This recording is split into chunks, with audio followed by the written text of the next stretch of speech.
Buonasera, bentrovati a Primus Inter Pares, appuntamento del mercoledì, gruppo TV7, come di consueto vi ricordo, siamo in diretta sulla pagina Facebook. Avete già visto il tema della trasmissione, omofobia, discriminazioni, mi sono anche ingamberato, se cambierà qualcosa, perché davvero la situazione non è delle migliori, cerchiamo di capire qualcosa di più questa sera con i nostri graditi ospiti che inizio già a presentare con Bruno Cesare, imprenditore, grazie. Buonasera. Cesare essere con noi, Alea Luciani della Lega, buonasera. Grazie Alea Luciani, Mattia Galdiolo, portavoce Arcigay, tra l'altro Padova, grazie essere con noi, Etta Andrella, direttivo SAT, servizio accoglienza trans, grazie buonasera. Con noi, Vittorio Ivis, Partito Democratico, grazie anche a Oscar Miotti, consigliere ordine psicologi del Veneto. Collegati, avremo due collegamenti, uno all'inizio, uno a metà trasmissione, nel primo rimarrà con noi tutta la puntata, c'è Mario Adinolfi che lo saluto, buonasera, Presidente del Popolo della Famiglia, buonasera grazie di essere con noi.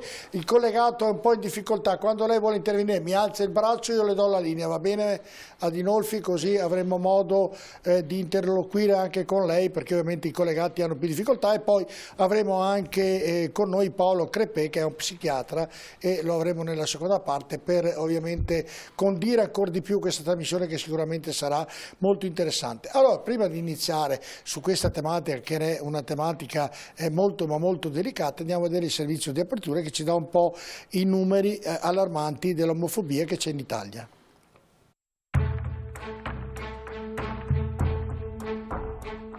LGBT, così non ci siamo, dati allarmanti arrivano da un'indagine Istat-UNAR effettuata su un campione di più di 20.000 persone residenti in Italia che al 1 gennaio 2020 risultavano unite civilmente o in una unione civile.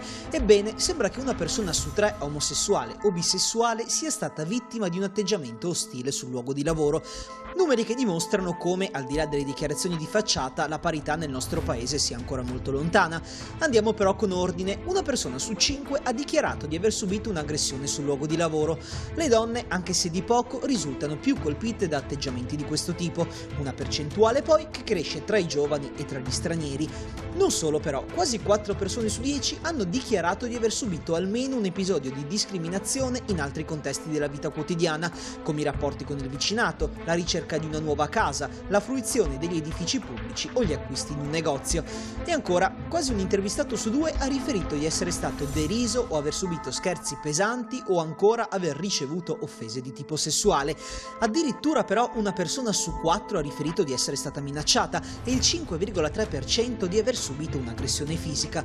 Atteggiamenti di discriminazione che hanno costretto molte persone a cambiare la loro vita quotidiana, al punto che circa 1 su 6 è stato costretto a trasferirsi in un altro comune o addirittura all'estero per evitare altre gravi ripercussioni.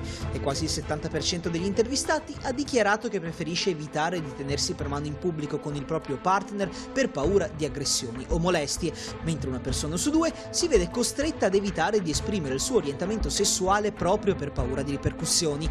Purtroppo però le discriminazioni spesso si verificano anche all'interno del proprio ambiente domestico, a causa di reazioni negative da parte dei genitori. In base alle interviste effettuate è emerso che più spesso è la madre a mostrare ostilità rispetto al padre e in una percentuale più piccola, ma comunque significativa, i genitori non hanno accolto il partner del figlio o della figlia come parte della famiglia. L'Italia ancora una volta insomma non fa bella figura di se stessa. Nel nostro paese le unioni civili sono riconosciute solo dal 2016 con la legge Cirinnà, che le ha introdotte addirittura a 30 anni di distanza dalle prime proposte del 1986, e di certo non hanno fatto piacere le immagini giunte dal Senato subito dopo l'affossamento del DDL Zan nell'ottobre scorso. Dopo l'approvazione alla Camera nel novembre 2020, l'Aula di Palazzo Madama si era espressa a favore della tagliola, un meccanismo che ha fatto saltare l'esame degli articoli ed emendamenti al testo del disegno di legge contro l'omotransfobia e i crimini d'odio.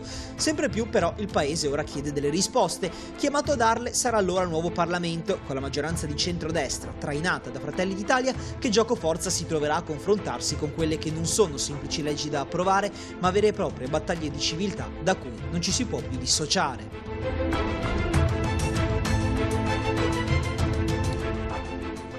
Allora inizio, poi ovviamente vi faremo vedere un attimino anche cosa prevedeva il DDL Zan, anche se ovviamente è stato bocciato, però cerchiamo di ragionare anche sui punti che lui aveva portato in Parlamento. Inizio con Oscar Miotti. Perché succede questo, Oscar Miotti? È giusto, non è giusto? Per quale motivo c'è questa discriminazione sotto un aspetto sessuale, sotto un aspetto delle persone che hanno un altro modo di intraprendere e di vedere la vita? Allora, io credo che ci sia un contesto generale di ostilità per accogliere le persone che sono diverse in genere. Io lancerei un messaggio, è che la persona va rispettata sempre, no? Perché parliamo di violenza di genere, ma in realtà il diverso va sempre non rispettato. Non è che dobbiamo rispettare, semplicemente le persone hanno il rispetto in qualsiasi situazione si trovino. Allora io credo che nella società italiana ci sia un problema di non preparazione ad accogliere il diverso, i cambiamenti. Quindi, negli altri paesi la cosa è un po' diversa? La cosa è un po' diversa. Lì magari c'è stato un percorso più rapido in alcune situazioni, quindi noi siamo in ritardo. E sicuramente quindi la impreparazione per quanto riguarda l'accoglienza dell'altro. Ma nel ragionamento mi scusi, sì. Dove lei dice praticamente non è corretto che ci siano delle discriminazioni, dove nasce nella testa, nella mente umana questa discriminazione? Allora, sotto l'aspetto psicologico, insomma, non so se... Allora, noi abbiamo bisogno di un ambiente che sia prevedibile, siamo pieni di pregiudizi, tutti quanti, anch'io, no? Io cerco di avere delle conoscenze scientifiche, però il fatto di avere dei pregiudizi ci aiuta a camminare meglio nel mondo, no? Per certi versi abbiamo un ambiente più prevedibile. Nel momento in cui invece qualcuno comincia a dirci ma io sento questa cosa in maniera diversa, allora si dice no, tu sei sbagliato, questa è la prassi. Perché? Perché abbiamo difficoltà di confrontarci con quello che è diverso. Questa è, da un punto di vista psicologico, c'è un'ostilità per ciò che è fuori da quello che... Ma è proprio diverso, il diverso, non so se il mio intervento è corretto, però il diverso, proprio diverso, è un uomo? No, allora io direi che nessuno è diverso, semplicemente uno è se stesso. Noi stiamo facendo veramente un passaggio di mentalità importante, che noi non dobbiamo pensare che uno sia diverso. Noi abbiamo una mentalità, guarda, io sono nato in un ambiente cattolico, no? e cresciuto. Io mi ricordo che maggior parte erano femmine, i professori chiamavano puelle gadule, e io e l'altro eravamo gli unici due maschi, ma non ci siamo interrogati che forse dovevano usare il plurale. Questo è un esempio, però la mentalità che ci ha accompagnato, il Veneto ha un grande substrato cattolico, almeno l'aveva, noi dobbiamo accogliere il diverso, ma noi non dobbiamo accogliere niente, noi semplicemente dobbiamo prendere atto che ci sono persone che sono diverse, mentre l'atteggiamento è quello che dobbiamo accogliere i separati, dobbiamo accogliere questo, noi dobbiamo semplicemente confrontarci con una persona che è una persona, appunto, non diversa. È d'accordo in questo primo inizio della puntata? No, non sono d'accordo, perché abbiamo una difficoltà di altra natura. La diversità non può incidere con l'orientamento sessuale. È di questi giorni, se non di queste ore, un caso che ha fatto discutere l'Italia in una trasmissione televisiva molto nota, forse la più nota tra i reality show. Una persona con un disagio mentale è stata letteralmente massacrata, bullizzata e costretta ad andare via da quel programma, guarda caso, proprio da un omosessuale e da una transessuale, tant'è che poi sono stati costretti a escludere anche quell'omosessuale dalla trasmissione stessa. Quindi il percorso va vissuto con un problema che riguarda l'umanità. L'umanità complessivamente tende in termini quasi naturali, da Homo homini lupus, ad attaccare il più debole del branco. In questo momento il mondo LGBT è tutt'altro che debole, è il branco, è al potere, domina le condizioni sociali, televisive. Io posso raccontare con tranquillità, avendo attraversato anche io personalmente, Scusi, ma no, anche da ma genitore. cosa intende dire quando dice che domina? Cioè, mi sembra un po' esagerato, mi sembra un termine molto forte. Domina, esattamente domina. Oggi deve provare a essere, per esempio, in un liceo di Roma o di Verona o di Padova, un sedicenne obeso oppure un sedicenne gay. Secondo lei oggi chi viene massacrato in un liceo? Una ragazzina obesa coi brufoli o una ragazzina che ostenta una fluidità di genere? Comunque è scorretto ed è sbagliato in entrambi i casi. Però, mi scusi, Adinolfi, nel ragionamento credo di essere sopra le parti, è sbagliato da entrambe le parti, non deve essere discriminato nessuno, né quella con i brufoli con la pancia. Allora siamo entrati nel punto. Il tema è chi detiene il potere, e oggi il mondo LGBT lo detiene, non deve essere prepotente, perché se al momento in cui detiene un qualsiasi potere, e ho fatto degli esempi specifici perché sono sotto gli occhi di tutti, se al momento in cui detiene il potere diventa una lobby prepotente, a quel punto evidentemente dimostra che l'assunto originario secondo cui esisteva una categoria che veniva marginalizzata è un assunto falso, ed è questo il punto che volevo porre rispetto alla trasmissione. E purtroppo si sta dimostrando in ogni occasione possibile, nei contesti sempre di più in cui il mondo LGBT domina, alla fine domina con una prepotenza.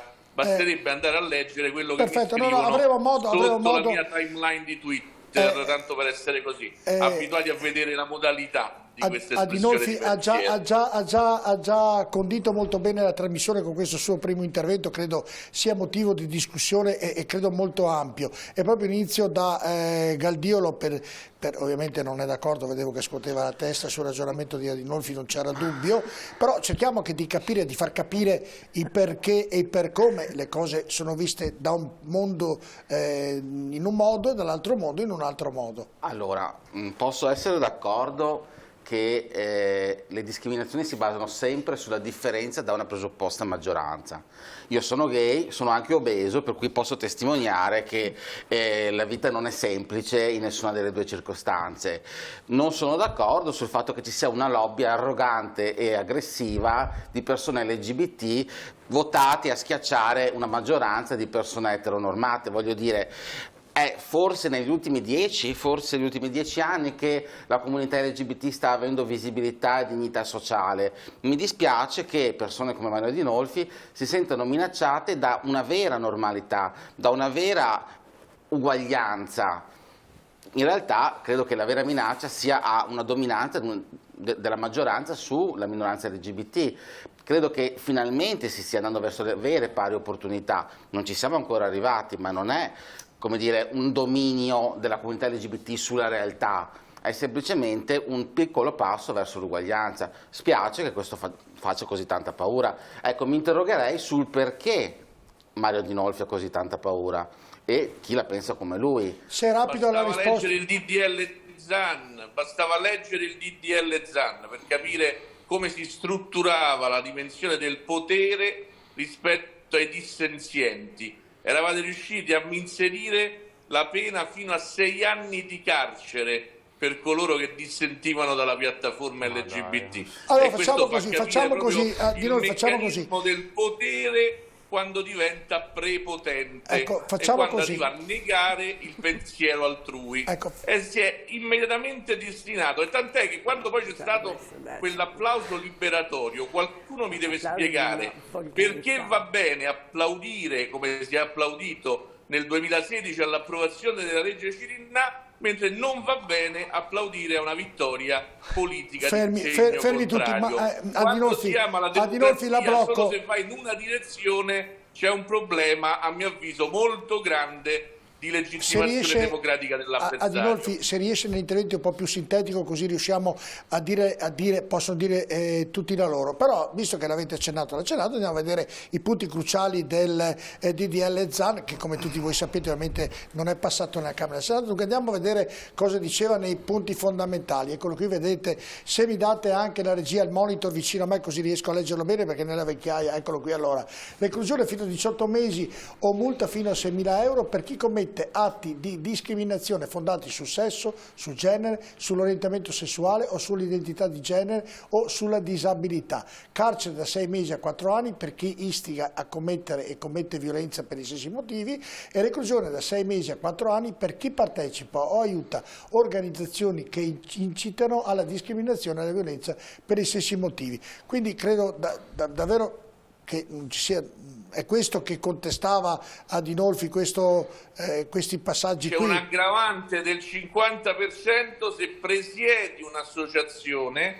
che partecipa o aiuta o che istiga. Ora il problema è che questo concetto di istigare o partecipare alla discriminazione era piegato alla volontà e all'interpretazione del giudice. Voi capite bene che io sono presidente di un'associazione che poteva essere magari denunciata per odio politico da parte degli avversari e magari trovare un giudice che aveva voglia di fare il fenomeno e utilizzare quella norma per dare 6 anni di carcere, lo ripeto, 6 anni di carcere per una distinzione di natura politica. Fermo lì Adinolfi, che sentiamo che è il pensiero di tutti, perché altrimenti diventa un problema fra lei e Galdiolo.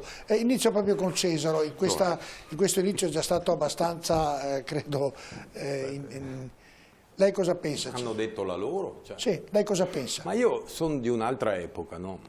Io sono cresciuto e mi ascoltavo i dischi di Freddie Mercury, di Boy George, di Michael Jackson. Non si direbbe. No. Etta, mi spiace che lei non abbia questa, non abbia questa caratteristica, però io ascoltavo sta gente qua e non me ne fregava niente se andavano a letto con un maschio, con una femmina. Ai nostri tempi è una cosa che era normalissima, non abbiamo mai discriminato nessuno, non abbiamo mai valutato le persone perché andavano a letto con un maschio oppure perché una donna andava a letto con una femmina. Mi sembra, ai miei tempi era normalissimo, non c'era bisogno di una legge, non c'era bisogno di Zan che portasse avanti queste istanze, perché per noi era la normalità, cioè che uno fosse omosessuale, che una donna fosse lesbica, ma erano affaracci suoi. Ma era sempre vista in maniera un po' No, diversa. ma perché? Ma guai, parli con tutta, molto onestamente, magari se mi lascia esprimere la mia opinione, dopo se vuole esprimo anche la sua, però magari mi suggerisce qualcosa. No, non è vero, non è vero, perché in classe con me al liceo a Padova c'erano due ragazzi, un ragazzo, un maschio che era omosessuale, ma tranquillamente, e una ragazza che era lesbica. Ma era normale, magari dentro di te pensavi, ma caspita, come fanno a letto con un maschio così? È una cosa che non riuscivi a capire, ma non è che lo discriminassimo. Cioè, e quando Adinolfi ha detto prima che c'è una lobby potente, lui ha detto prepotente, ma io dico potente, è molto potente la lobby LGBT in Italia, e non solo in Italia, perché c'era un tale che si chiamava Voltaire, no? Che diceva, tu individua chi non puoi criticare, quello è chi comanda, no? Cioè tu puoi criticare chiunque, tu puoi dire a uno, Madonna mangia meno che pesi 200 kg e non succede nulla, no? Se tu dici a uno, ma tu sei gay, tu lo discrimini e non puoi farlo, cioè tu non puoi dire una cosa che è normalissima, cioè se uno dice a me, come allo psicologo, Cesaro, ma caspita i capelli dove li hai lasciati? A me sembra normale, ci faccio una risata, non è body shaming, no, è una cosa normalissima, cioè non capisco perché bisogna normare un comportamento che ai miei tempi, ma anche adesso, è del tutto tranquillo in questo paese, non c'è gente che rincorre, se non qualche idiota, ma ci sono in tutti gli ambiti che rincorre un omosessuale per picchiarlo. Io non ho mai visto una cosa del genere, cioè sono cose che probabilmente accadono, come accade che una donna ad Abano Terme la settimana scorsa si incazzi con il marito perché le ha fatto le corna e lo uccida a coltellate. Etta mi dirà, ma è un'eccezione? Sicuramente, è un'eccezione anche che uno vada alla stazione e picchi a sangue un omosessuale. È un'eccezione, perché a me non è mai capitato, non ho mai visto, non ho mai letto, non ho mai sentito. Per cui perché bisogna normare qualcosa che allora ha ragione Adinolfi quando dice che questa, lui la chiama lobby, no? Che questa associazione, che questa minoranza di persone, perché mi pare che in Italia gli omosessuali, i bisessuali siano quanto? Il 2, il 3%, il 4%, una cifra, nel mondo sono circa il 2%, no? Ecco, che una percentuale così debba in qualche modo limitare le mie libertà, non io non faccio del male a nessuno, ma anche le mie libertà espressive. Quando Adinolfi diceva che si rischiano 6 anni di carcere, io ero rimasto a 4 anni di carcere,